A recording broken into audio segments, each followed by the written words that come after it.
Olá, querido aluno, tudo bem com vocês? Aqui é um prazer novamente estar falando com vocês. E na nossa aula de Bioquímica Estrutural, comentaremos hoje sobre os carboidratos, enfatizando aspectos da sua estrutura e funções. Então, espero que vocês curtam a aula. Vem comigo.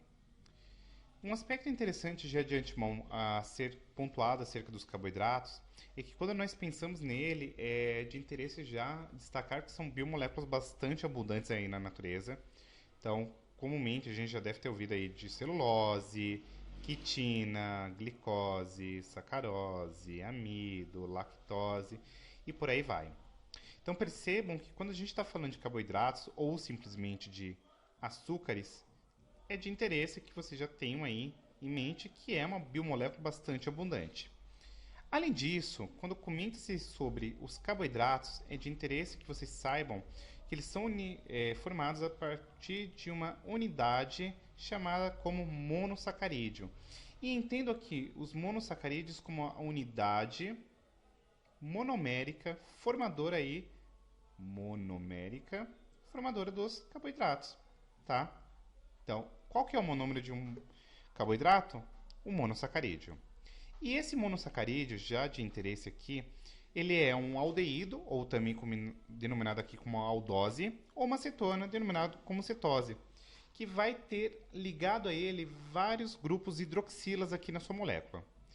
São extremamente solúveis aqui em água, tendendo a formar sólidos cristalinos. Então vamos dar uma olhadinha aqui para que vocês não fiquem perdidos.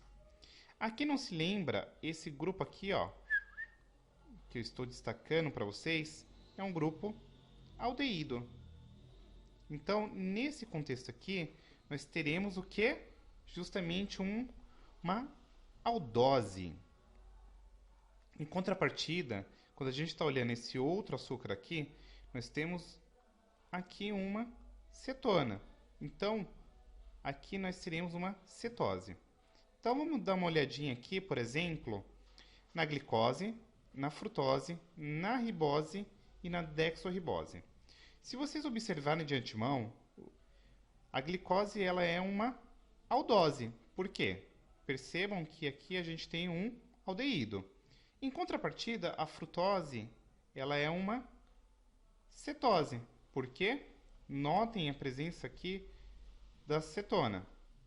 Pensou na ribose e pensou na dexorribose? São aldoses.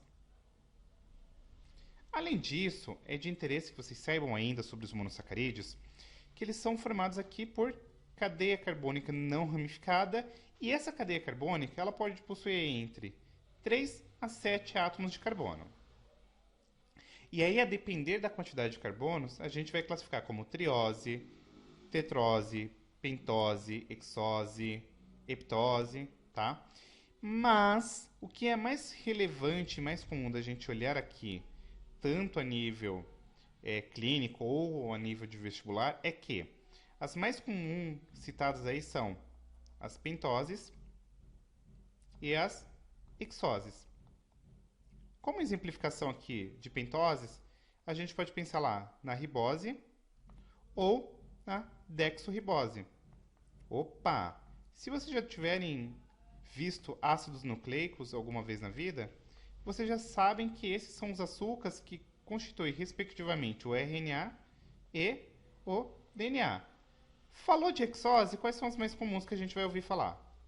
Glicose, frutose e galactose. Olha que legal. Não é tão difícil assim, tá? Então eu tenho algumas exemplificações aqui de algumas cadeias carbônicas de monossacarídeos. Então, ó, tem aqui a ribose, arabinose, xilose, lixose, aulose, altrose, glicose, manose, gulose, idose, galactose, talose, eritose, treose e por aí vai, tá bom?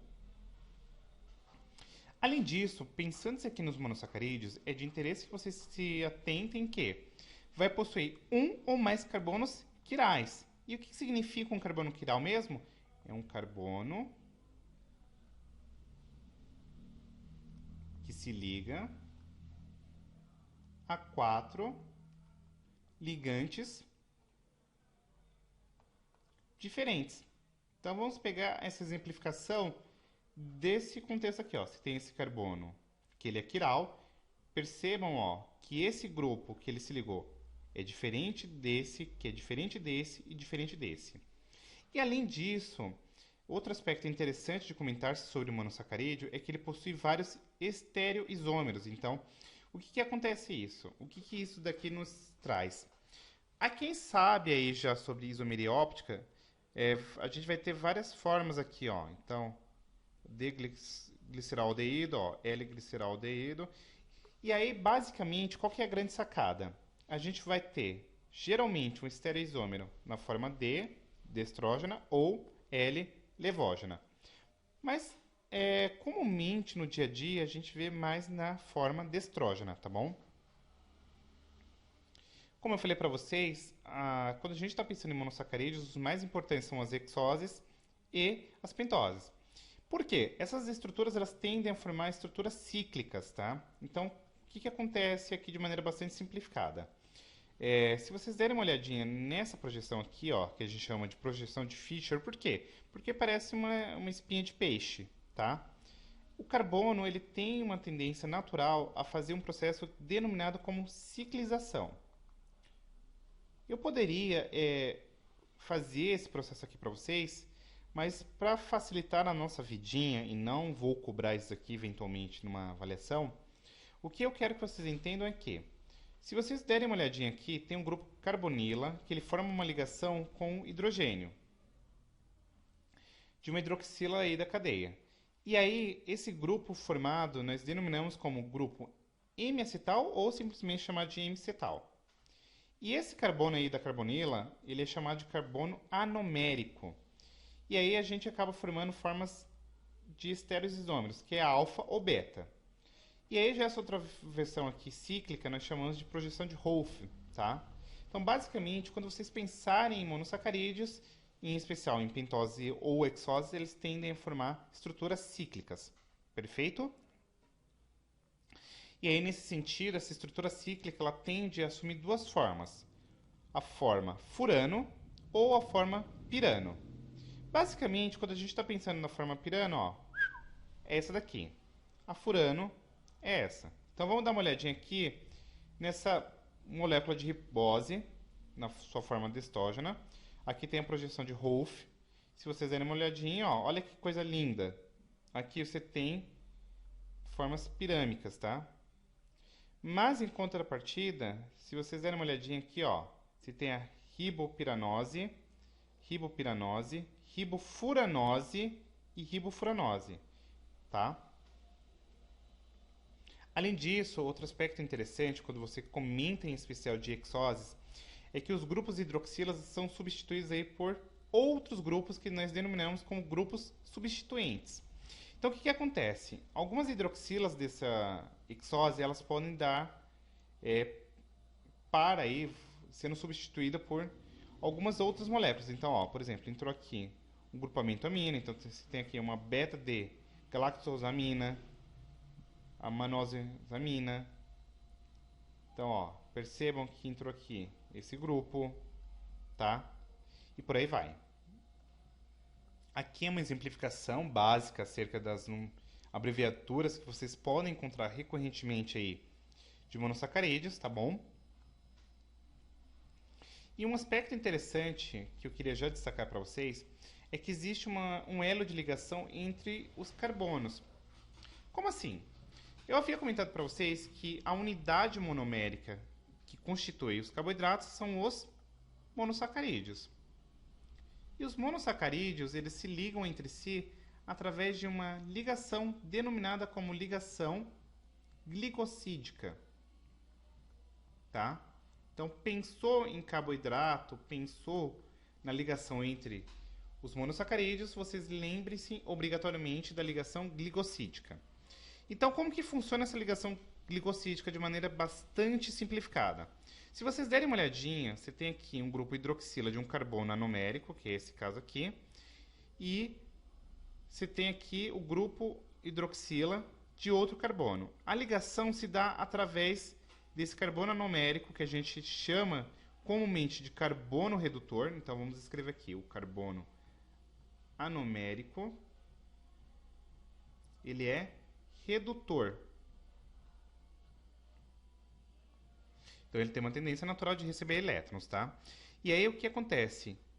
Entre essa ligação desse carbono aqui, M-acetal, com essa hidroxila, você tem aqui a condensação, na qual você tem a perda de uma molécula d'água, e aí você forma um disacarídeo, tá? E se eventualmente você quiser quebrar esse disacarídeo, basta colocar aqui no ambiente aquoso, e aí você vai ter uma hidrólise. Tranquilo? Posto isto, é de interesse ainda pontuar a vocês que as ligações são classificadas de acordo com os carbonos que participam ainda dessa ligação. Então, você tem aqui, ó, esse carbono alfa aqui, que participou da ligação. Você tem esse daqui, ó, no 4 e 1. E por aí vai. Geralmente, a gente fala de ligação alfa ou beta. Então, aqui tem uma exemplificação acerca de tipos de ligações glicosídicas. E entendam aí que a ligação glicosídica é justamente a união de um monossacarídeo com outro. Além disso, quando a gente tem aqui a união de dois monossacarídeos, nós constituiremos aqui os disacarídeos. Quais são os mais comuns aí que a gente ouve no nosso dia? Sacarose, maltose, celubiose e por aí vai, tá bom? E aí, basicamente, eu quero que vocês entendam esse rolê. Quais são outros sacarídeos que a gente pode encontrar? Lactose. E por fim, os polissacarídeos. Poli, muitos. Sacarídeos, açúcares. Então, nesse sentido, a gente vai ter aqui muitos açúcares, muitos monossacarídeos ligados entre si, através de ligações glicosídicas, formando um polissacarídeo, tá? Então, quando a gente pensa em especial sobre carboidratos na natureza, a sua grande maioria está sob a forma de polissacarídeos. E eles podem se diferir em alguns aspectos. O tipo de monossacarídeo que constitui, então a gente pode ter alguns contextos de homopolissacarídeos. Por que homopolissacarídeos? São os mesmos, então, ó, homo, para quem não se lembra, o sufixo quer dizer igual. Então, os mesmos tipos de monômeros que vão constituir são iguais.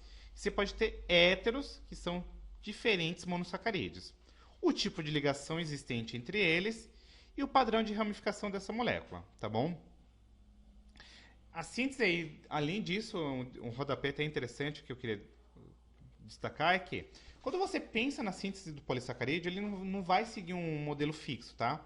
Depende aí da via bioquímica, depende da forma como essa molécula é polimerizada. Então, destacando aqui, polissacarídeos eles são extremamente diversos e eles podem ser homopolissacarídeos ou heteropolissacarídeos, quando você tem aqui dois tipos de monômeros diferentes, tá bom?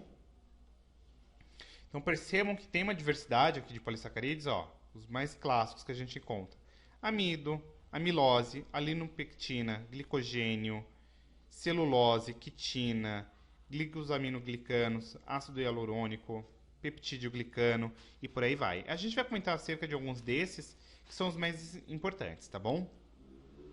Então, como eu falei para vocês, polissacarídeos eles podem apenas se diferenciar acerca da estrutura aí que forma. Então, ó, você tem aqui o amido, que são cadeias de glicose ligadas através de uma ligação do tipo 1-alfa-4. E você tem a celulose, por exemplo, que difere-se aqui na cadeia de glicose, que são ligadas através de uma ligação 1-beta-4. Um rolê interessante ainda para comentar para vocês, que geralmente os alunos perguntam: professor, por que a celulose, da forma qual ela entra no nosso trato digestivo, ela não acaba sendo digerida? A sacada está nisso, no tipo de ligação. Celulose não consegue ser catalisada por enzimas digestivas em decorrência do tipo de ligação que forma esse polissacarídeo. Em contrapartida, o amido ele consegue, em decorrência da ligação dele, ser reconhecido aí pelas enzimas digestivas, tá bom? No caso da espécie humana. Celulose em espécies ruminantes, por exemplo, consegue ser facilmente digerida. O amido, ele é formado aí por dois tipos de polímeros de glicose. Você tem a amilose aqui, que é uma cadeia longa não ramificada de glicose, conectadas aqui por ligações alfa 1,4. E você tem a milopectina, que é uma cadeia altamente ramificada, que apresenta tanto ligação alfa 1,4 na cadeia, quanto alfa 1,6 aí nas ramificações, tá bom? Basicamente, é uma reserva energética vegetal e tende a formar agregados aqui ou glânulos altamente hidratados. Um aspecto interessante quando você comenta de amido é que geralmente ela é extremamente abundante aqui em algumas células especializadas aí em armazenamento, como por exemplo a região células parenquimáticas de raízes tuberosas, tubérculos e sementes. Então tem aqui uma exemplificação acerca do amido. Então vamos escrever aqui por descargo de consciência que o amido ela é uma reserva energética vegetal, tá bom? E a gente encontra isso aqui justamente em parênquimas.